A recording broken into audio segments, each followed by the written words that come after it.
Good morning, ma'am. Send your attendance in chat box.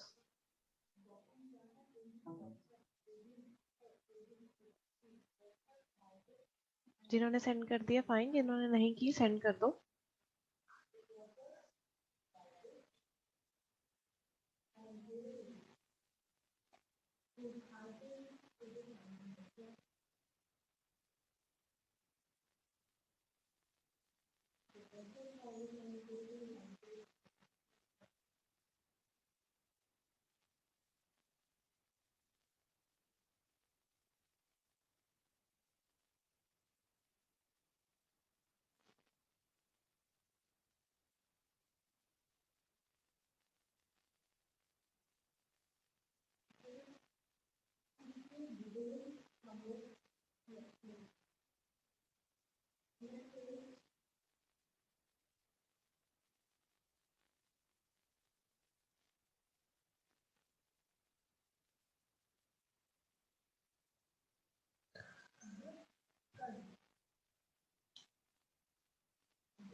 Last lecture में हमने first chapter complete कर लिया था। अब हमारा नेक्स्ट चैप्टर है मैनेजिंग सेल्फ।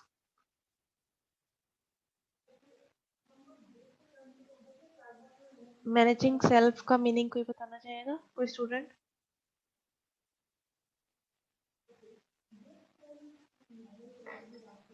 मैम मैनेज करना अपने आप को। या आपको कैसे कैसे कर सकते हो? कोई example? Ma'am be in time. ठीक है, और बी पंक्चुअल। पंक्चुअल होना,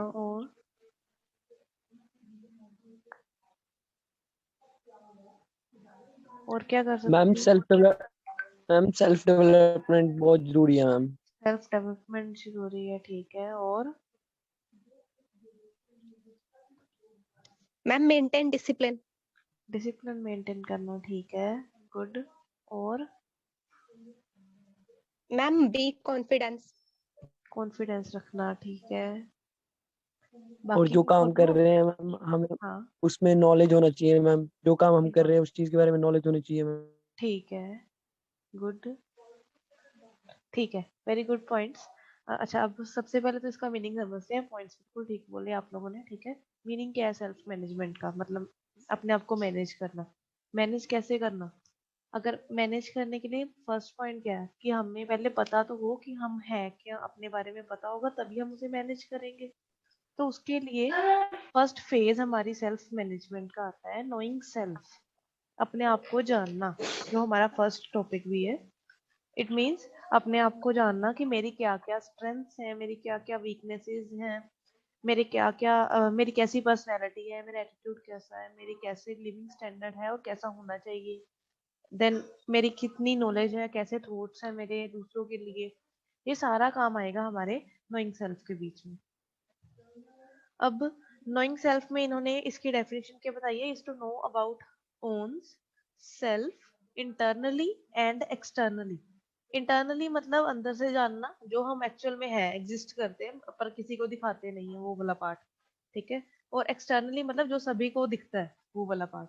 अब इंटरनली के बीच में कौन कौन से फैक्टर्स आते हैं? इसमें आते हैं हमारे थॉट्स। अच्छा, एक चीज, जब भी ये लेक्चर ले रहे होते हो तो साथ में कॉपी पेन लेके बैठा करो। साथ में जो जो पॉइंट्स मैं एक्स्ट्रा बोल रही हूँ वो लिखते जाओ। आपकी बुक में सारे पॉइंट्स नहीं होंगे। इंटरनल फैक्टर्स जो हैं हमारे नोइंग सेल्फ के लिए जो इम्पोर्टेंट है, उसमें कौन कौन से फैक्टर्स आते हैं? Write down the factors. पहले वीडियोस ऑन करो।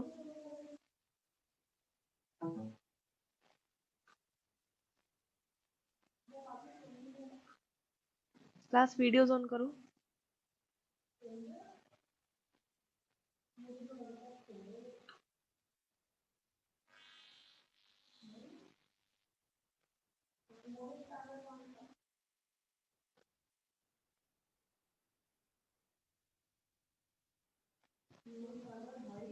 नोटबुक्स है सभी के पास?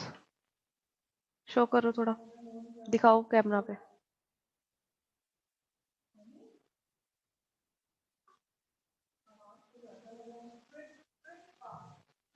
वीडियोस ऑन ही रहने देना, अब लिखो। ऑफ नहीं करनी। नोइंग सेल्फ हेडिंग दो, उसके दो पार्ट्स हैं, इंटरनली एंड एक्सटर्नली, मतलब internal factors and external factors, दो फैक्टर्स हैं उसके। इंटरनल फैक्टर्स के नीचे लिखो thoughts, thought THOUGHTS, thoughts, comma emotions,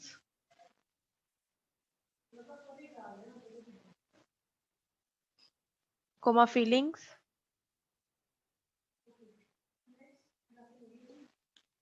knowledge, strengths,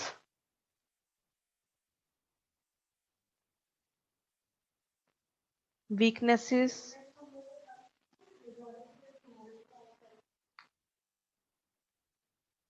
repeat कर रही हूँ एक बार, अगर कोई छूट गया तो लिख लेना दोबारा। Thoughts, emotions, feelings, knowledge, strength, weakness, capabilities, capability. अब दूसरी साइड जो एक्सटर्नल फैक्टर्स हैं उनमें लिखो पर्सनैलिटी, एटीट्यूड,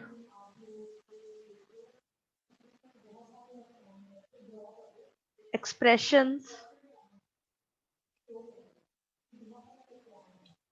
लिविंग स्टैंडर्ड,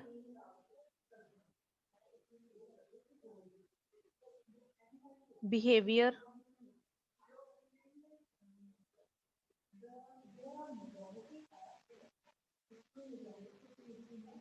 बस। अब ये क्या है, बेसिकली इंटरनल लेवल पे अगर हम अपने आप को जानना चाहें तो हम क्या क्या फैक्टर्स को देखेंगे अपने बारे में। फर्स्ट ऑफ ऑल हम देखेंगे कि हमारे थॉट्स कैसे हैं किसी भी फील्ड के रिगार्डिंग, या किसी भी पर्सन के रिगार्डिंग, या किसी भी सिचुएशन के रिगार्डिंग।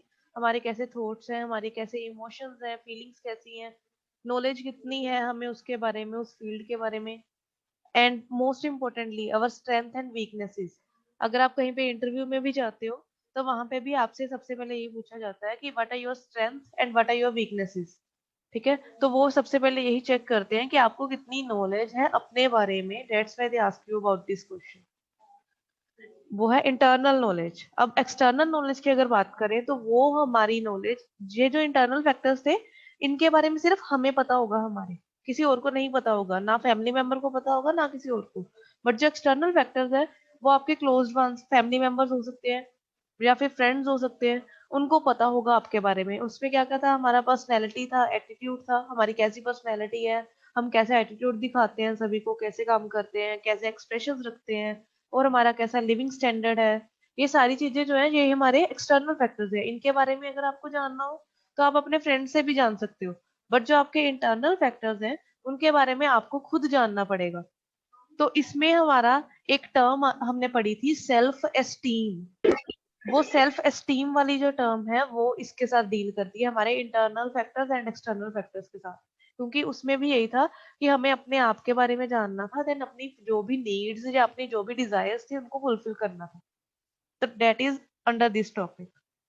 अब इन्होंने बताया है कि सेल्फ डेवलपमेंट जो है उसमें वो कैसे कर सकते हैं हम, तभी कर सकते हैं जब हमें अपने टैलेंट्स, एबिलिटीज एंड,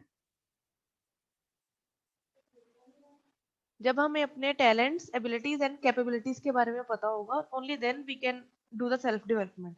कि हमारे पास क्या क्या कैपेबिलिटी है, हमारे पास क्या क्या टैलेंट है, हम कौन कौन सा काम कर सकते हैं। ये सारी चीजें अगर पता होगी तभी हम अपनी डेवलपमेंट कर सकोगे। अगर आपको पता है कि मैं इस फील्ड में लैग कर रहा हूँ, फॉर एग्जाम्पल एक स्टूडेंट है जिसको मैथ्स नहीं आता, ठीक है, मैथ्स में काफी प्रॉब्लम है मैथ सोल्व करने में क्वेश्चंस। तो उस केस में उसके पास क्या है कि क्या ऑप्शंस है, या तो वो मैथ्स करना ही छोड़ दे, बोल दे कि मैंने करना ही नहीं है, छोड़ दो, हिम्मत हार के बैठ गए। ठीक है, दूसरा ऑप्शन क्या है कि वो बोले कि नहीं मैं अपने आप को डेवलप करूंगा, मैं अपने इसी फील्ड पे वर्क करूंगा जिसमें मैं लैग कर रहा हूँ। बाकियों का तो मैं कर लूंगा हर हाल में क्योंकि उसमें मैं ठीक हूँ, बट जिसमें मैं लैग कर रहा हूँ, जिसमें मैं पीछे रह रहा हूँ सभी से, उस फील्ड पे मैं एक्स्ट्रा वर्क करूंगा। तो उस केस में आपके पास अपनी कैपेबिलिटीज और एबिलिटीज का पता होना चाहिए कि हमारी कितनी कैपेसिटी है, हमारी कितनी एबिलिटी है कि हम एक कौन सा काम कर सकते हैं और कौन सा नहीं कर सकते। देन सेल्फ डेवलपमेंट में एक और बात इन्होंने इम्पोर्टेंट बताई है कि सेल्फ डेवलपमेंट जो है वो है हमारा लाइफ लॉन्ग प्रोसेस। मीन्स ये लाइफ लॉन्ग लर्निंग के अंडर आएगा। ये सारी लाइफ हमारे चलता ही रहेगा। कभी ऐसी स्टेज नहीं आएगी आपकी लाइफ में कि आप बोलो कि अब मुझे और अपने आप को इम्प्रूव करने की जरूरत नहीं है, अब मैं पूरी तरह से ठीक हूँ, कोई इम्प्रूवमेंट नहीं चाहिए, मेरे किसी बिहेवियर में नहीं चाहिए इम्प्रूवमेंट, ना इंटरनल फैक्टर्स पे चाहिए ना एक्सटर्नल पे चाहिए। ऐसा कभी कोई स्टेज नहीं आएगी कि आप बोलोगे कि नहीं अब ठीक है, अब मुझे कुछ इम्प्रूव नहीं करना। हर स्टेज पे आपको कुछ ना कुछ इम्प्रूव करने के लिए मिलता रहता है। देन इन्होंने कुछ एक्टिविटीज बताई हैं कि कौन कौन सी एक्टिविटीज हम परफॉर्म कर सकते हैं अपनी सेल्फ डेवलपमेंट के लिए। सबसे पहले है सेल्फ अवेयरनेस। अगर हमें कुछ डेवलप करना है पहले उसके बारे में पता होना चाहिए कि हम है क्या, तभी आप उसको डेवलप कर सकते हो। मींस आपको अपने बारे में अवेयरनेस होनी चाहिए कि आपके पास कौन कौन से इंटरनल फैक्टर्स में आप अच्छे हो और कौन कौन से में आप नहीं ठीक। मतलब फॉर एग्जांपल आपकी वीकनेस है कि आप किसी के साथ अच्छे से बात नहीं कर पाते, या फिर आपकी वीकनेस है कि आप टाइम नहीं मैनेज कर पाते, आप हमेशा लेट हो जाते हो। चाहते हो कि टाइम पे काम करो बट हो जाते हो लेट, ठीक है। तो वो आपकी वीकनेस बोल सकते हो आप, आपकी कोई गलत पॉइंट नहीं है, वीकनेसेस सभी की होती है। ऐसा कोई पर्सन नहीं है जो बोले कि मेरी कोई वीकनेस नहीं है, मेरी सारी स्ट्रेंथ्स ही, ठीक है।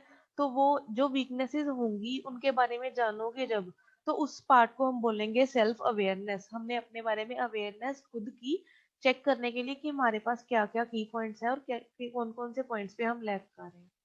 देन अपनी नॉलेज बढ़ानी है। नॉलेज क्यों बढ़ानी है?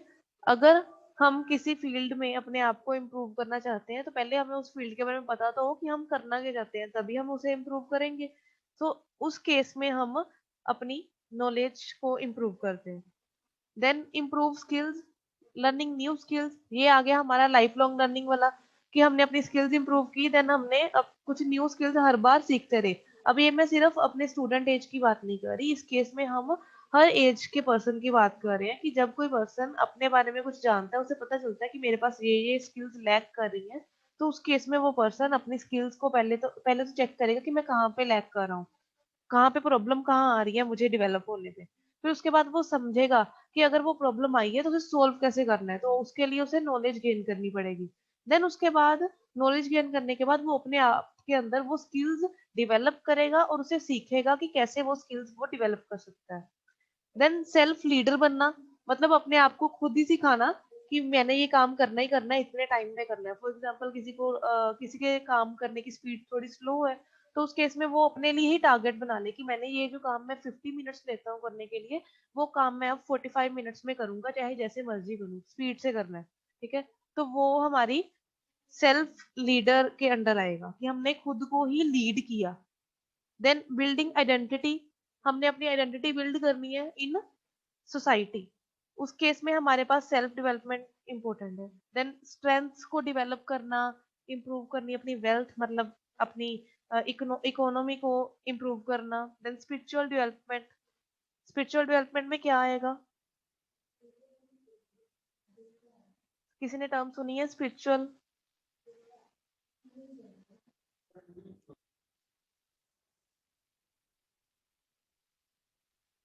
कुणाल?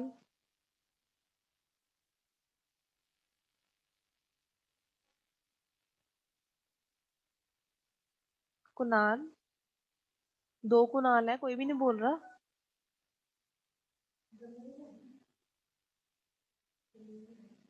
मृदुल?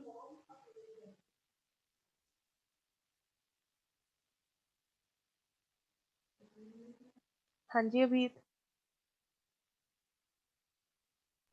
हाँ, स्पिरिचुअल डेवलपमेंट मतलब वो आ जाएगा कि ऑप्टिमिस्टिक हो जाता है, पॉजिटिविटी हो जाती है अपने अंदर ही, पंजाबी में भी समझा सकते हो। कॉन्फिडेंस हो ਜਾਂਦਾ ਹੈ ਅੰਦਰ ਦਾ, ਆਪਣੇ ਸੈਲਫ ਕੌਨਫੀਡੈਂਸ ਜਿਹੜਾ ਹੁੰਦਾ ਹੈ ਆਪਣੇ ਆਪ ਤੇ ਬਿਲੀਫ ਮਤਲਬ ਵੱਧ ਜਾਂਦਾ ਹੈ ਉਹਦੇ ਨਾਲ। और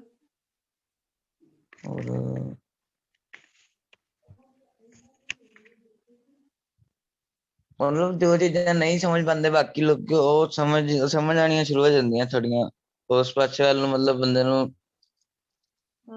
ਇੱਕ ਹਿਸਾਬ ਨਾਲ ਕਹਿ ਲਓ ਕਿ ਜਿੱਦਾਂ ਮਟੀਰੀਅਲਿਸਟਿਕ ਵਰਲਡ ਦਾ ਜਿਹੜਾ ਵੀ ਪੇਨ ਜਾਂ ਜੋ ਵੀ ਹੁੰਦਾ ਹੈਗਾ ਉਸ ਤੋਂ ਉੱਪਰ ਉੱਠ ਜਾਂਦਾ ਹੈਗਾ ਹੁੰਦਾ। राइट। कोई और स्टूडेंट भी कुछ बोलना चाह रहा था, बीच में कोई बोला, ठीक है अभी, very good. Someone else was also talking, कौन था? I think Mohit. मैम जैसे हम स्ट्रेस वगैरह लेते हैं, स्ट्रेस या मैम पीस वगैरह जो रहते हैं उसके रिलेटेड मैम समथिंग। ठीक है वो भी। और अच्छा कैसे कर सकते हो स्पिरिचुअल डेवलपमेंट, ये बताएगा कोई? मैम वो पाठ पूजा वो पाठ वो पूजा सब भी आएगा उसमें। मेडिटेट करके। Meditation the most important thing about spiritual development, right. Spiritual development में क्या आता है कि हमने अपने आप को अंदर से पीस प्रोवाइड करनी है, हमारी बेसिकली बोल सकते हो कि अपनी स्पिरिट को शांत रखना है, ठीक है। अग्रेसिव नहीं होना, वो वाले सारे पार्ट्स जो आएंगे वो हमारे स्पिरिचुअल डेवलपमेंट में आएंगे। एंगर को मैनेज करना, कैसे मैनेज करना है। एक तो पर्सन है जो जिसको बड़ी जल्दी एंगर आ जाता है, फिर वो उसी टाइम रिएक्ट कर देता है। दूसरा पर्सन है जिसके पास स्पिरिचुअल डेवलपमेंट वाली स्पिरिट है, और वो क्या करेगा, वो एंगर आएगा पहले 2 मिनट सोचेगा बैठ के मैं क्या करूं, बोलूं या ना बोलूं, या चुप कर जाऊं, रहने देता हूँ, क्योंकि अब बोलूंगा तो प्रॉब्लम बढ़ेगी, बाद में समझाऊंगा जब वो ठंडा हो जाएगा सामने वाला पर्सन भी, ठीक है। तो वो हमारी स्पिरिचुअल डेवलपमेंट में आएगा। उसके लिए factors, meditation the most important thing है हमारी स्पिरिचुअल डेवलपमेंट की। कई लोग इसमें टूरिज्म भी इंक्लूड करते क्यों, क्योंकि उससे भी हमें बेसिकली टूरिज्म से हमारा माइंड फ्रेश होता है, और जब माइंड फ्रेश होता है उसके बाद स्पिरिचुअल डेवलपमेंट इजी होती है हमारे लिए करनी। तो वो सारे फैक्टर्स इसमें आएंगे। देन आइडेंटिफाई और इम्प्रूव पोटेंशियल, अपना पोटेंशियल इम्प्रूव करना, कि मेरे पास इतने काम करने की कैपेबिलिटी थी पर अब मैं अपना काम ज्यादा स्पीड से कर सकता हूँ, ज्यादा क्वालिटी वाइज अपना काम बढ़ा सकता हूँ, अपनी क्वालिटी इंक्रीज कर सकती है अपने काम की। देन एनहांसिंग लाइफस्टाइल, हमारा लाइफस्टाइल भी एनहांस होगा जब हमारी सेल्फ डेवलपमेंट होगी। देन इम्प्रूव हेल्थ, हेल्थ तो अपने अच्छी होगी होगी, सारे फैक्टर्स जब हमारे पास होंगे ये वाले। then fulfilling aspirations, defining and executing personal development plans। ये सारे जो फैक्टर्स हैं, ये सारी एक्टिविटीज हैं। आप इनमें से अगर 5 एक्टिविटीज भी कर रहे हो या ओनली 1 एक्टिविटी अगर आप परफॉर्म कर रहे हो ना, तो भी आप सेल्फ डेवलपमेंट पे वर्क कर रहे हो। अगर आप इनमें से किसी एक एक्टिविटी पे भी वर्क कर रहे हो तो भी आप सेल्फ डेवलपमेंट कर रहे हो। आप ऐसे नहीं बोल सकते कि आप अपने आप पे डेवलप नहीं कर रहे, आप उस टाइम पे भी सेल्फ डेवलपमेंट पे वर्क कर रहे हो। देन लास्ट रहेगी हमारी इम्प्रूविंग सोशल एबिलिटीज। इस केस में हमारा दूसरे लोगों के साथ हम कैसे इंटरेक्ट कर रहे हैं, आसपास के लोगों के साथ, अपने फ्रेंड्स के साथ, अपने फैमिली के साथ, अपने नेबर्स के साथ, या किसी अननोन पर्सन के साथ भी। अगर कोई अननोन पर्सन आपसे बात करता है तो आप उसके साथ कैसे डील करते हो, वो भी हमारा इसी के अंदर आएगा। Then the most important thing about this topic is Maslow's hierarchy of needs. Maslow एक पर्सन था, 1970 में उस पर्सन ने एक थ्योरी बताई। वो थ्योरी क्या थी, इसको आप तो एक तो बोल सकते हो मैस्लोज हायरार्की ऑफ नीड्स, या फिर मैस्लो की मोटिवेशन थ्योरी थी। ये मोटिवेशन के लिए थी ये। इसका काम क्या था, इसने क्यों बनाई है, क्या है क्या? मैस्लो ने क्या किया, उसने एक बताया कि जो हमारी पर्सनल डेवलपमेंट है, मतलब सेल्फ डेवलपमेंट है, वो कुछ फैक्टर्स पे डिपेंड करती है, और हर फैक्टर डिफरेंट फेजेस पे होता है। हमारा एक फेज अगर कंप्लीट होगा तभी हम दूसरे फेज पे जाके अपनी डेवलपमेंट कर सकते हो। उसने कुछ आप ऐसे बोल सकते हो, उसने कुछ फेजेस बता दिए कि अगर पहले इस फेज को अगर कंप्लीट करोगे तभी आप अपनी बाकी नीड्स को कंप्लीट कर सकते हो। जो लोएस्ट फेज होगा उसे कंप्लीट करना बहुत इंपॉर्टेंट है, उसके बाद उसके ऊपर वाला करोगे तभी आप उसके हायर अथॉरिटी पे जाओगे। तो बेसिकली है क्या इसमें, फर्स्ट ऑफ ऑल मैस्लो ने बताया कि फर्स्ट फेज हमारी जो डेवलपमेंट का है वो है हमारा फिजियोलॉजिकल नीड्स। फिजियोलॉजिकल नीड्स में आती है हमारी बेसिक नेसेसिटीज, जो हमने शुरू से सुनते आ रहे हैं, रोटी कपड़ा मकान, ठीक है। वो सारी जो नीड्स हैं वो हमारी फिजियोलॉजिकल नीड्स में आती हैं। अब चलो 4 होगी हमारी बेसिक नेसेसिटीज, अब एजुकेशन भी ऐड होगी है, बट मैस्लो ने जिस टाइम पे ये थ्योरी बनाई थी उसने 3 नीड्स को ही बेसिक नीड्स बताया था, हमारी फिजियोलॉजिकल नीड्स में बताया था। वो कौन कौन सी थी, फूड, ड्रिंक एंड स्लीप। सोने के लिए घर चाहिए, रोटी कपड़ा मकान, तीनों चीजें चाहिए हमें। वो सारी नीड्स हमारी फर्स्ट फेज पे है। मतलब क्या है कि अगर किसी पर्सन को अपनी डेवलपमेंट करनी है, उस केस में एक पर्सन है जिसके पास इन तीनों चीजों में से कोई चीज नहीं भी है, कोई बहुत ज्यादा लोएस्ट लेवल पे है, तो उसके पास कोई मोटिवेशन नहीं है, वो बिल्कुल मोटिवेटेड पर्सन नहीं होगा। बट अगर किसी पर्सन को मोटिवेट करना है, फॉर एग्जाम्पल आपके पास एक पर्सन है जो डीमोटिवेटेड है, आपको अगर उसे मोटिवेट करना है, सबसे पहले आप ये देखोगे कि उसकी फिजियोलॉजिकल नीड्स कंप्लीट हो रही है क्या, उसकी ऐसा तो नहीं है कि उसकी फिजियोलॉजिकल जो फैक्टर्स है वो ही कंप्लीट नहीं हो रही, ठीक है। तो उस केस में आप पहले उसे ये देखोगे कि उसके पास ये बेसिक नेसेसिटीज कंप्लीटेड है, अगर कंप्लीटेड है तो फर्स्ट फेज कंप्लीट है, उसके बाद आप नेक्स्ट स्टेप पे जा सकते हो। उसके नेक्स्ट स्टेप क्या है, सेफ्टी नीड्स। सेफ्टी नीड्स में क्या आएगा, उस पर्सन को जॉब दिलवाओ, खाना पीना करवा दिया, जगह दिलवा दी, अब उसे जॉब भी तो दिलवाओ, हर बार थोड़ी आप खिला सकते हो उसे कुछ। तो उस केस में उसने सेफ्टी नीड्स को ऐड कर दिया। सेफ्टी में आ गई हमारी जॉब की सिक्योरिटी देनी, या फिर उसको जहां पे भी वो रह रहा है वहां पे भी उसे सेफ्टी देनी, ऐसा ना हो कि वो बेचारा अनसेफ कंडीशन में रह रहा हो, और उसे सिक्योरिटी भी प्रोवाइड करनी। दोनों चीजें आएंगी सेफ्टी नीड्स में, दो चीजें आती हैं हमारी, सिक्योरिटी एंड सेफ्टी। अब ये दोनों जो हमारी नीड्स हैं, फर्स्ट टू फेजेस वाली, ये दोनों हमारी बेसिक नीड्स हैं, ठीक है। थर्ड फेज आ गई हमारी love and belongingness and esteem needs. अब इसमें क्या है, लव एंड बिलोंगिंगनेस में आता है हमारे पास अगर कोई पर्सन है, उसको क्या क्या चीजें चाहिए, कोई ना कोई पर्सन चाहिए उसके आसपास, ऐसा तो नहीं है कि ह्यूमन अकेला रह सकता है, human is a social animal. तो उस केस में उसके पास फ्रेंड्स होने चाहिए, फैमिली होनी चाहिए, रिलेशनशिप्स होनी चाहिए उनके साथ अच्छी, या फिर उसके आसपास कोई अच्छे पर्सन भी होने चाहिए जिनके साथ वो बात करके अपने सारे जो भी उसके फैक्टर्स है वो डिस्कस कर सके, या अपना जो भी उसको जरूरत है वो उसे बता सके, या अगले की दो बातें सुने, अपनी बातें दो सुनाए और उसका मन लगा रहे, ठीक है। तो वो वाला पार्ट जो है वो हमारे थर्ड फेज पे है। Then fourth phase is esteem needs. Esteem needs में आती है हमारी फीलिंग ऑफ अकम्पलिशमेंट। मतलब इसमें क्या आएगा कि मैंने अपनी डेवलपमेंट अब करनी है, पहले हमने दूसरों के बारे में सोच लिया, उसने अपनी फैमिली के बारे में सोच लिया, बट अब वो अपनी इनबिल्ट जो हमारी इंटरनल लेवल की नीड्स थी उनके बारे में सोचेगा, मतलब अपने थॉट्स इमोशन उसकी अच्छे करने, देन उसकी फीलिंग्स को ठीक करना, फीलिंग्स के बारे में समझना, उसके बाद उसको एम्पावरमेंट करनी, मतलब उसको खुद को एम्पावर करना, वो सारा आएगा हमारा एस्टीम नीड्स में। देन आती है हमारी कोग्निटिव नीड्स। कोग्निटिव नीड्स क्या होती हैं, इसमें हमारी वो वाली नीड्स आएंगी जिसमें हमारी हाँ, कॉग्निटिव नीड्स हमारी बेसिक आइडियाज पे डिपेंड करती है कि कौन कौन से आइडियाज हमारे पास हैं, हम कैसे कैसे उन फैक्टर्स को डेवलप कर सकते हैं, हमारी नॉलेज कितनी है, हमारी अंडरस्टैंडिंग कितनी है, हमारी क्यूरोसिटी कितनी है हमारे काम करने की, देन एक्सप्लोरेशन करनी अपनी नीड्स की, देन प्रेडिक्शन भी लगानी कि हम इन फ्यूचर क्या क्या चीजें कर सकते हैं, वो सारी हमारी कॉग्निटिव नीड्स में कवर अप होती है। देन आती है एस्थेटिक नीड्स। एस्थेटिक नीड्स में आएंगी हमारी अप्रिशिएट करना किसी काम के लिए किसी पर्सन को, या फिर बैलेंस बना के रखना अपनी लाइफ के हर सिचुएशन में, जितने जैसे हो सकता है कि वो मनी के रिलेटेड बैलेंस हो, या रिलेशंस के रिलेटेड बैलेंस हो, या वर्क के रिलेटेड बैलेंस हो, किसी भी तरह का बैलेंस हो गया वो भी एस्थेटिक नीड्स में आएगा। अप्रिशिएट करना, देन सर्च करना हमारे डिफरेंट फैक्टर्स को, लाइक ब्यूटी ऑफ नेचर या फॉर्म्स वगैरह, वो सारा भी एस्थेटिक नीड्स में आएगा। Then self actualization, the last one but the most important one. इसमें क्या आएगा, पर्सनल पोटेंशियल पे डील करना, अपना अपना खुद का पोटेंशियल बढ़ाना, अपनी फुलफिलमेंट करनी, दूसरों के लिए नहीं काम करना, सिर्फ अपने लिए करना। देन पर्सनल ग्रोथ करनी, अपने एक्सपीरियंसेस को बढ़ाना, या फिर इन सिंपल वर्ड्स आप ये बोल सकते हो कि वो काम करना जिसके जिसके लिए हम ये सारी नीड्स को कंप्लीट करते आ रहे हैं, हमने जितने भी सेक्रीफाइसेस किए हैं जिस काम को कंप्लीट करने के लिए किए थे, क्या वो काम हुआ है या नहीं हुआ, अगर नहीं हुआ तो उसे परफॉर्म करो, अगर हो गया then well and fine. Different phases है, डिफरेंट लेवल्स हैं हमारी लाइफ की नीड्स को फुलफिल करने के या मोटिवेट करने के अपने आप को, ठीक है।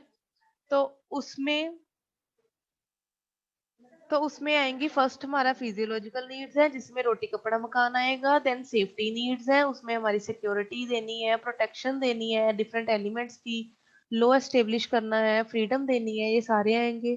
देन लव एंड बिलोंगिंगनेस है, उसमें हमारी फ्रेंडशिप आ सकती है, ट्रस्ट आ सकता है, या फिर फ्रेंड्स, फैमिली या वर्क, कुछ ऐसे रिलेशनशिप्स आ सकते हैं। उसके बाद हमारी आती है एस्टीम नीड्स। एस्टीम नीड्स में हमें अपनी डिग्निटी, अपनी अचीवमेंट्स के बारे में बात करनी है, अपनी इंडिपेंडेंस के बारे में बात करनी है, अपनी रिस्पेक्ट बढ़ानी है, वो सारी आएंगी। देन कोग्निटिव नीड्स है, उसमें हमें अपनी नॉलेज बढ़ानी है, अंडरस्टैंडिंग बढ़ानी है, क्यूरियोसिटी बढ़ानी है, एक्सप्लोर करना है अपने आप को, और अपने आप को और ज्यादा अपनी बाउंड्रीज को वास्ट करना है अपने काम करने की। देन एस्थेटिक नीड्स है, उसमें हमारी एप्रिसिएशन आएगी, सर्च करनी ब्यूटी के लिए, बैलेंस के लिए या फॉर्म्स के लिए, वो आएगा। Then self actualization last one, उसमें आएगी हमारी पर्सनल पोटेंशियल डील करना, पर्सनल पोटेंशियल बढ़ाना, सेल्फ फुलफिलमेंट करनी, या फिर अपनी पर्सनल ग्रोथ करनी, या एक्सपीरियंसेस को बढ़ाना, या फिर कोई ऐसा काम, वो वाला काम करना जिसके लिए हम कैपेबल हो, और जिस काम करने के लिए हमने ये सारे स्टेप्स, जो सारे फेजेस थे, उन सभी फेजेस को कवर अप किया। ये सारे फैक्टर्स मैस्लो ने अपनी मैस्लो हायरार्की ऑफ नीड में बताए थे। 1970 में ये थ्योरी दी थी। ये सेल्फ डेवलपमेंट की थ्योरी है, एंड उसका पूरा नाम मैस्लो का था, अब्राहम मैस्लो।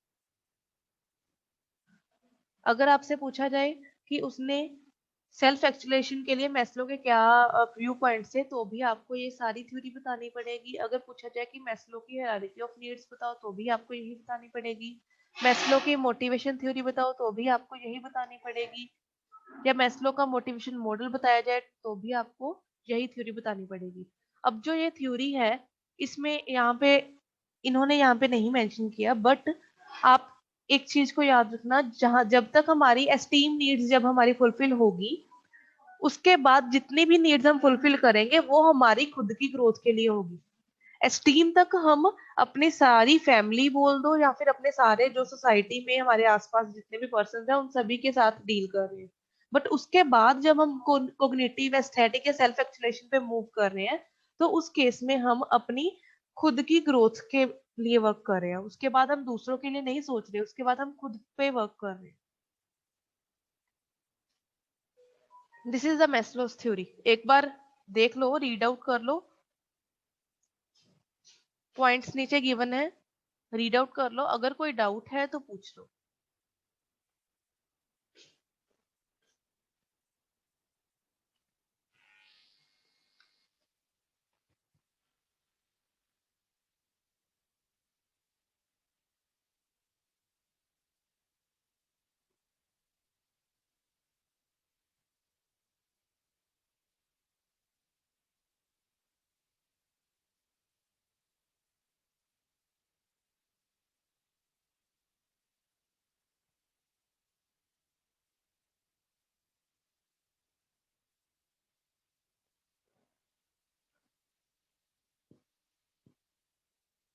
पढ़ रहे हो?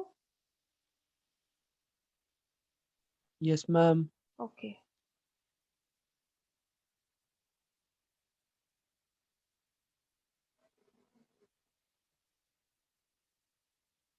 इसके बारे में अगर आपको इनके जो वर्ड्स इन्होंने यहाँ पे लिखे हैं, कोग्निटिव, एस्थेटिक नीड्स या फिर एस्टीम नीड्स, इनमें कौन कौन सी नीड्स आती हैं जो मैंने बोली हैं, अगर आपको वो चाहिए होंगी तो बता देना, मैं आपको लिख के या फिर टाइप करके सेंड कर दूंगी आपको ग्रुप में।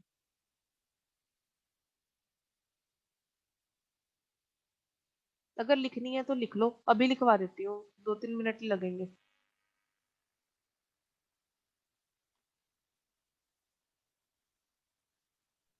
Excuse me ma'am. हाँ जी। मैम एक बार फिफ्थ पॉइंट मैम एक्सप्लेन कर दो ma'am. Fifth point, the fifth level. Okay. इसमें फिफ्थ जो पॉइंट इन्होंने बताया है, उसमें क्या है कि हमें अपनी कोग्निटिव नीड्स पे डील करना है। मतलब है क्या कि हमें अपनी क्यूरियोसिटी बढ़ानी है अपने बारे में जानने के लिए। क्यूरियस होना मतलब मुझे कुछ जानना है, मुझे बताओ बताओ, ऐसे वाला काम, ठीक है। या फिर कुछ ना कुछ अंडरस्टैंडिंग बढ़ानी है, या फिर अपनी एक्सप्लोर करना है किसी भी फील्ड को। फॉर एग्जाम्पल, आप लोग अगर जब तक आप एस्टीम नीड्स तक वर्क करें, तब तक आप समझ लो कि आप डिप्लोमा कर रहे हो, ठीक है। उसके बाद कोग्निटिव नीड्स पे जब आप मूव करें, तो उस टाइम पे आपने क्या किया, आपने सोच लिया कि मैंने अब जॉब करनी है। तो जॉब किस फील्ड में करनी है? प्रोग्रामिंग में करनी है, डेटाबेस में करनी है, या फिर आपने डाटा एंट्री में करनी है, या फिर किसी और फील्ड में जाना है, ठीक है। तो उस केस में आपने अपने आप को एक डायरेक्शन दे दी, एक्सप्लोर कर दिया अपने आप को एक ही फील्ड के बारे में, अपने बारे में। तो वो हमारा फिफ्थ पॉइंट के अंदर बताया कि एक ही चीज के बारे में हमने अंडरस्टैंडिंग बढ़ानी है, क्यूरियोसिटी बढ़ानी है, एक्सप्लोर करना है एक ही चीज पे फोकस करके। अब एस्टीम नीड्स तक हमने अपने आप को कैपेबल बनाया कि हम अपनी डेवलपमेंट कर सके। एस्टीम नीड्स जैसे ही हमारी फुलफिल हुई, उसके बाद हम कॉग्निटिव पे गए। उसी टाइम पे हमने अपने आप को कैपेबल, अपने आप को एक्सप्लोर करना स्टार्ट कर दिया कि मैं कौन से फील्ड में अच्छा हूँ और मैंने किस फील्ड में जाके अब जॉब करनी है। ये एग्जाम्पल है। इसमें अगर आपने लिखना हो तो आप लिख सकते हो कि नॉलेज और अंडरस्टैंडिंग को बढ़ाना, क्यूरियोसिटी को बढ़ाना, एक्सप्लोर करना अपने आप को, या फिर need for meaning and predictions. ये सारे फैक्टर्स आएंगे इसमें। ये डिफरेंट फैक्टर्स हैं फिफ्थ स्टेप के कोग्निटिव नीड्स के।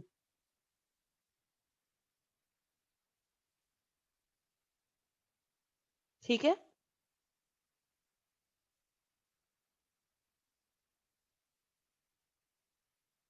Yes ma'am. Yes ma'am. और कोई डाउट?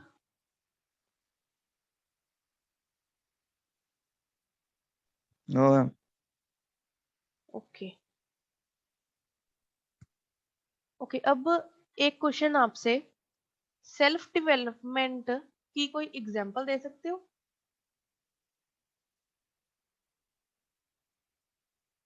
चलो ये छोड़ो, ये बता दो कि अगर आप अपने आप को मैनेज नहीं करते तो क्या प्रॉब्लम आ सकती है? मैम सोसाइटी के साथ नहीं चल पाएंगे मैम। जैसा हम जैसे डिप्लोमा कर रहे हैं तो मैम अगर हम एक ही लैंग्वेज सीखेंगे और मैम जो आने वाला मैम फ्यूचर है वो ज्यादा लैंग्वेजेस डिमांड करता है, तो मैम हम मतलब कि चल नहीं पाएंगे मैम। ओके ठीक है। और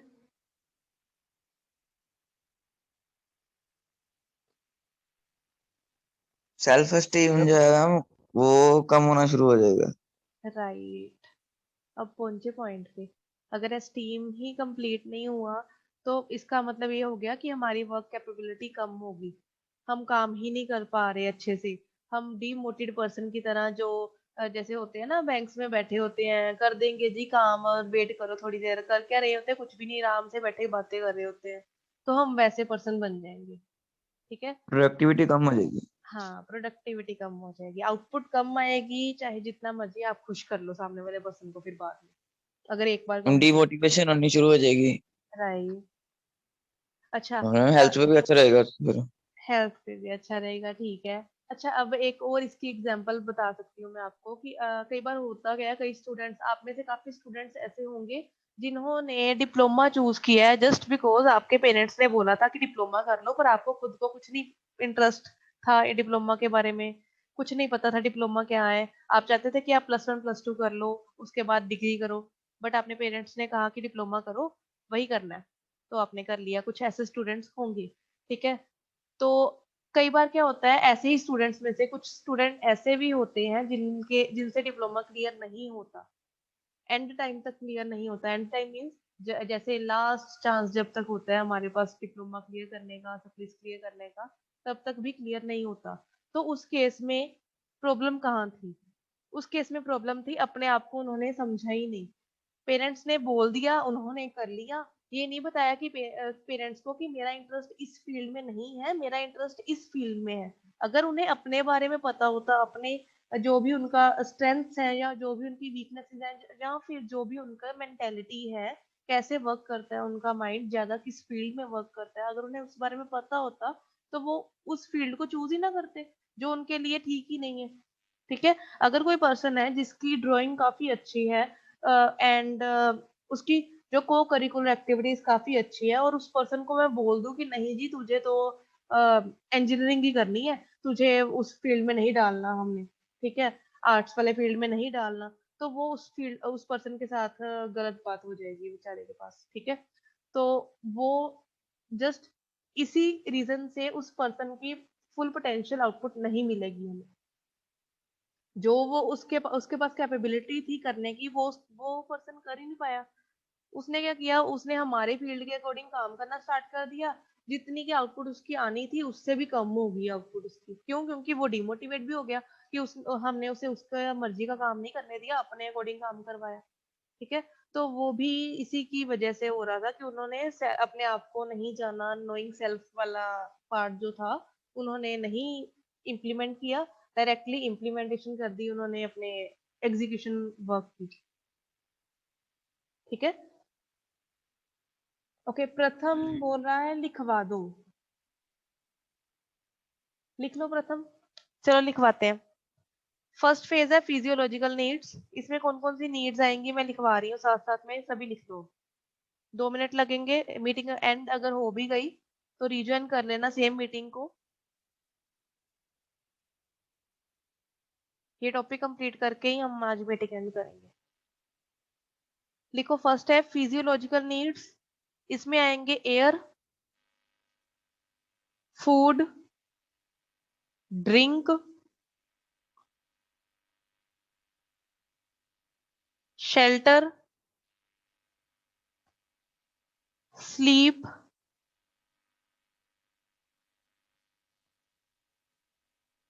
एजुकेशन। नेक्स्ट है सेफ्टी नीड्स। उसमें लिखो protection from elements, security, law, LAW law, order, stability,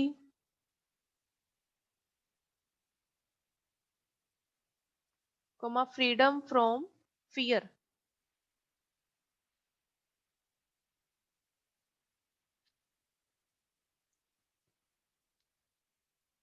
protection from elements, security, order, law, stability, freedom.